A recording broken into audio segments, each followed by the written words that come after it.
like the rest of the world, is experiencing food insecurity, which has exacerbated due to climate change and other issues such as conflicts.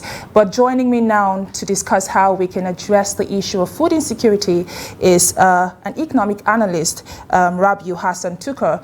Thank you for joining us on the program this morning, sir. Thank you very much. Let's just start by painting a picture as to what the food sector in Nigeria is like. So from your own point of view, how would you say, or what would you say is the status of food security currently in Nigeria?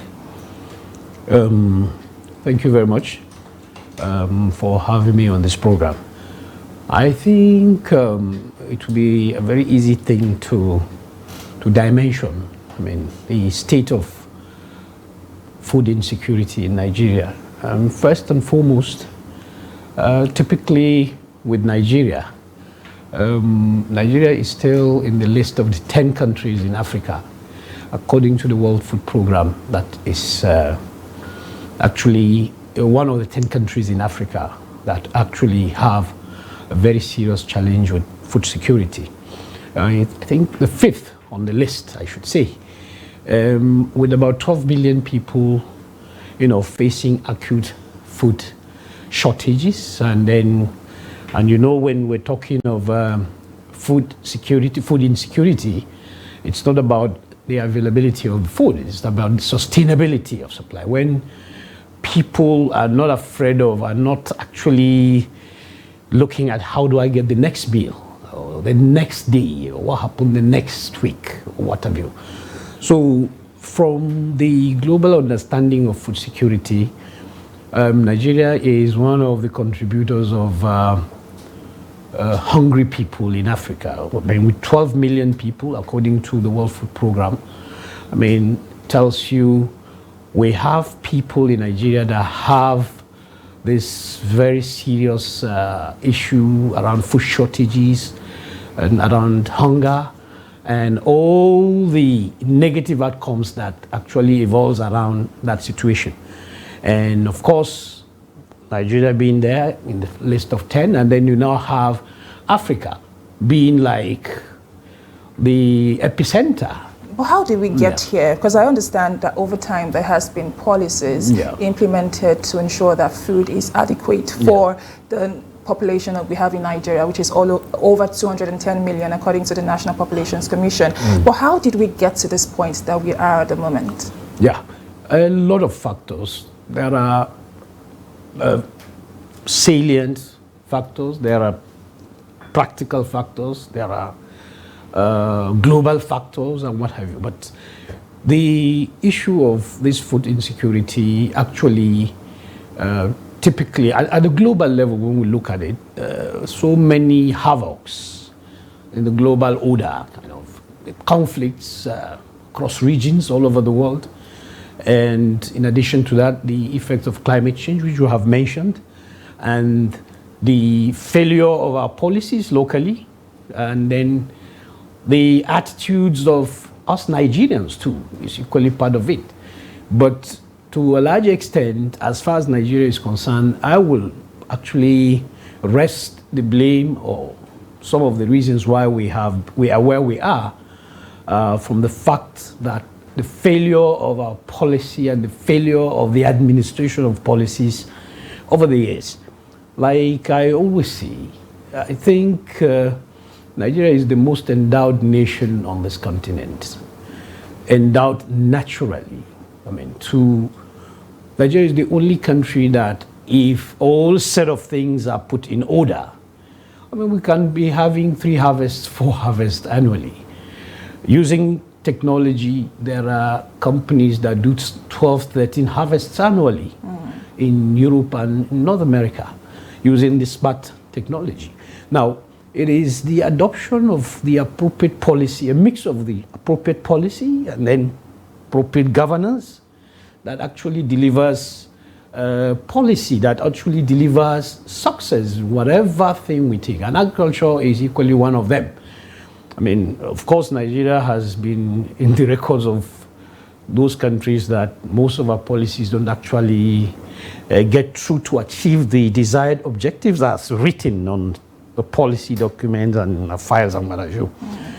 The moment the policies are launched and then public servants and civil servants will start the jamboree and the carnival. So you said something that struck. You said if these policies are implemented the way they ought to be, we would have as much as 4 harvests in a year. Yeah, it's possible. But we've seen these effects trickle down to inflationary pressures. Yeah. I mean, as I speak now, food inflation is still rising. I mean, last week we saw data released by the National Bureau of Statistics saying that inflation had hit as high as 25%. But we've also seen policies, like I said before, such as the inauguration of the National Commodity Board, which we saw about 3 months ago being done. How would you say that particular policy has affected inflationary pressures, talking about the price of basic commodities in the market? Yeah. I think I have come to a point where I don't believe our statistics authorities anymore. I mean, if somebody tells you the our inflationary rates has reached 28% or 29%, it's probably the media could believe, but I don't. As an economist, I know there's much more to that. Even now, having gone through the reports and seen the breakdown of how these figures are determined. I understand. I was a public servant too. Figures are actually given to create impressions. A lot of times they may not actually reflect the realities downward. You can imagine what a unit of a small loaf of bread has gone through in the last 6-7 months, kind of. You understand me? Or what the basic staple foods that people, Nigerians, consume has gone through in terms of the pricing, induced by inflation, created by the structural disruption that the subsidies brought, and so many of the other government policies, a mix of other government policies that seems very uncomplimentary, and created this crisis. And I mean, Nigerians at the moment, when you're talking of food and basic staples and basics of life, we're not talking about inflation rates like it's been shown. Now, the middle income Nigerians have begun to struggle with what to eat. You know, you're looking at half of the size of Nigerian workers going down, struggling to make sure that the next meal is available, and that's reality on the street. Well, public servants can give us figures that equally cannot discomplement the government.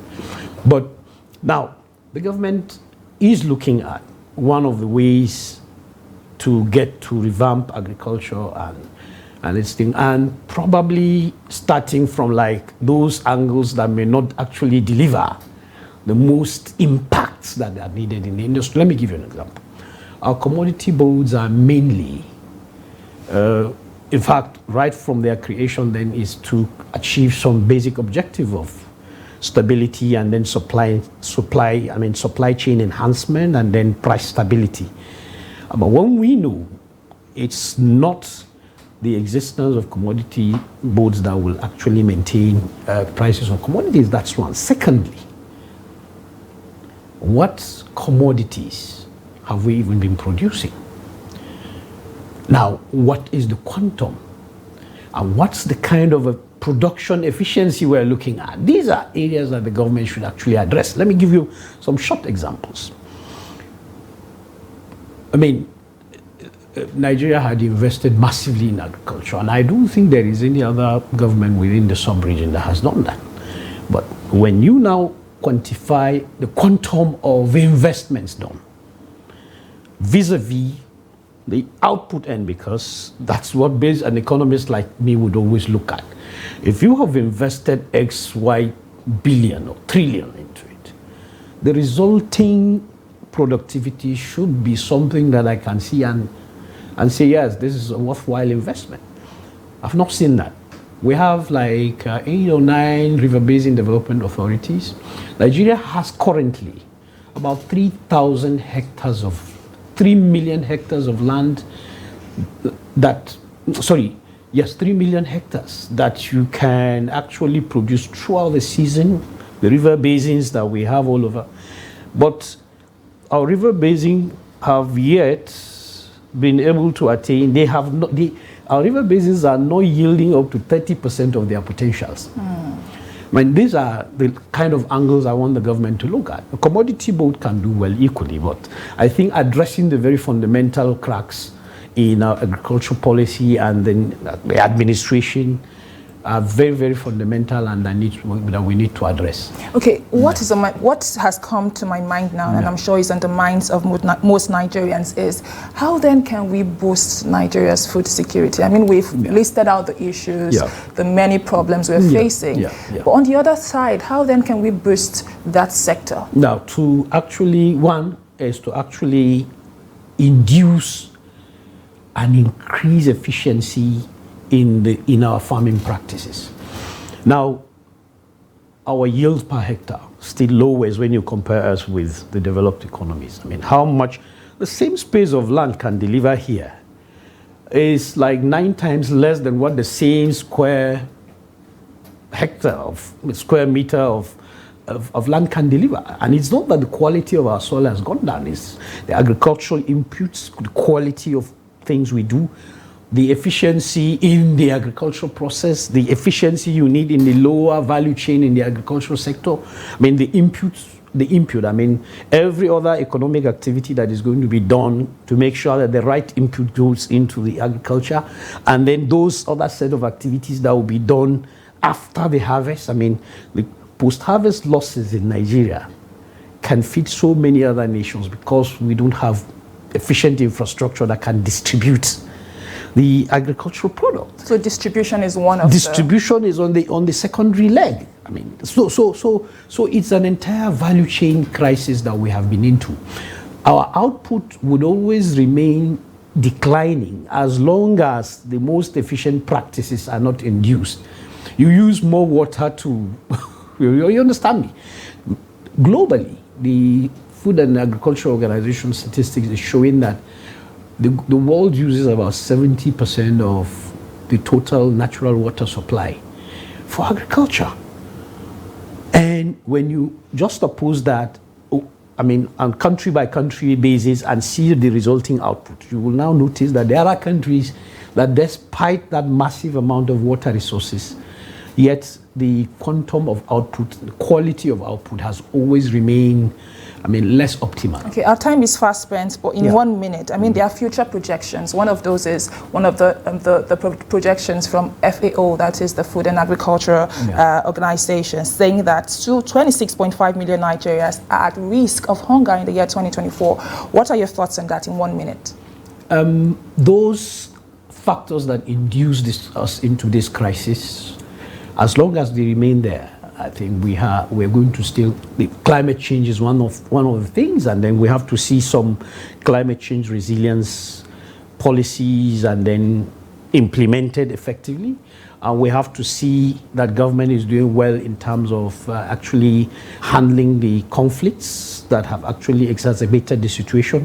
And we have to see government working towards actually implementing policies that will make sure that smart agricultural policies are introduced, and then enhancing the agricultural value chain, I mean, controlling the cost of input through, because the total agricultural subsidy at the global level reached somewhere like $800 billion US kind of, and then but our cycle is that no sector should be subsidized, kind of. When every other country that in the developed world subsidize agriculture, we need to put more subsidies to ensure that countries like Nigeria that have about 210 million people do not actually drift into a more deeper kind of food security crisis. Insightful conversation there with Rabiu Hassan Tukur, who is an economic analyst, and we've spoken extensively on food security and how Nigeria can attain food security. Thank you again for joining us on the program this morning. Thank you very much for having me. And this is where we wrap up today's edition of the program. Join us again, same time, same station tomorrow. My name is Chiamaka Enendu. Thank you for watching.